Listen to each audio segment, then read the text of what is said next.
हारून, घर में कोई इशू तो नहीं हुआ? कैसा इशू? मैं जो घर नहीं आई ना।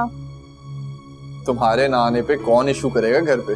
तुम्हें पता तो है, एक ही है नमूना, अंबर भाभी। अरे नहीं उल्टा, अंबर भाभी तो वैसे ही आज घर पे नहीं थी, अभी अभी आई इनफैक्ट। ओह अच्छा खैर अलीना, मुझे ये बताओ कि तुम सुबह खुद आओगी या मैं आपको पिक करने आऊँ? नहीं हारून, इट्स ओके, तुम मत आना, मैं अब्बू को कहूंगी वो मुझे ड्रॉप कर देंगे। हारून, ये पीछे शोर कैसा है? टीवी ऑन है क्या? यार आई डोंट नो, मुझे लगता है भाभी और भाई में फिर कोई आर्गुमेंट हो रही है। क्या? लेकिन क्यों? अच्छा I will talk to you later, मैं देख के आता हूँ जरा। लहजा देख रही हैं आप इसका? जबान देखिए इसकी। मुझे बताइए, दुनिया में ऐसी कौन सी औरत है जो अपने शौहर से इस लहजे में बात करती है, लेकिन ये करती है?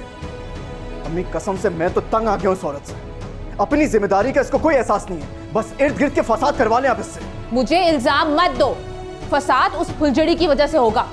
जब वहां से वो अपनी माँ और बहन से डिक्टेशन लेके आएगी ना, सब समझती हूँ मैं कि वो क्यों गई थी वहां पे। बस मेरी जिंदगी की सबसे बड़ी गलती थी तुमसे शादी करना, और अब पछता रहा हूं मैं। तुम क्या पछताओगी? पछता तो मैं रही हूँ जॉबलेस आदमी से शादी करके। क्या हो गया? आप लोग क्यों झगड़ रहे हैं? क्या हुए? मैं झगड़ा नहीं कर रहा हूं उससे, मैं तो मुंह ही नहीं लगना चाहता उसके। भाई ये मुंह नहीं लगना चाहता?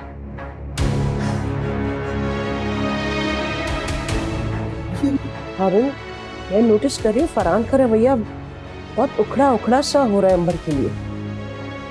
अंबर भाभी भी तो आदत से मजबूर है ना अम्मी। बेटा फरहान तो बहुत बर्दाश्त करने वाला लड़का है, हमेशा सपोर्ट ही करता रहा है वो अंबर को। ये अचानक से। अम्मी आखिर भाई भी तो इंसान है ना, कब तक बर्दाश्त करेंगे ऐसी औरत को जो।